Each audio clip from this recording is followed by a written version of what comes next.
Salam, hər vaxtınız xeyir olsun. Bloka hazırlaşan əziz şahidlərimiz 2023-cü il 1-ci qrup 2-ci qəbul test kitabçasında istifadə olunmuş isbat sualının izahına baxırıq. Deməli, sualımız belədir ki, isbat edin ki, üçbucağının xarici bucağının tənböləni onun tərəfinə paraleldirsə, xarici bucağının tənböləni dediyi CD xətti AB-yə paralel olarsa, bu üçbucaq bərabər yanlıdır. Biz əsas bərabər yanlı hissəsinin isbatını verməliyik.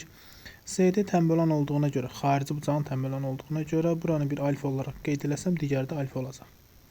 Və yuxarı hissəni bir M olaraq qeyd eləsək, MCD bucağı CAB bucağı ilə iki paralel düz xəttin üçüncü düz xətti kəsməsi vasitəsilə əmələ gələn uyğun bucaqlar olduğuna görə bunlar bir-birinə bərabərdir. Həmçinin də CD AB-yə paralel olduğuna görə iki paralel düz xəttin, yəni CD ilə AB-nin CB üçüncü düz xətt vasitəsilə kəsişməsindən alınan DCB bucağı ilə CBA bucağı çarpaz bucaqlar deyə bərabərdir.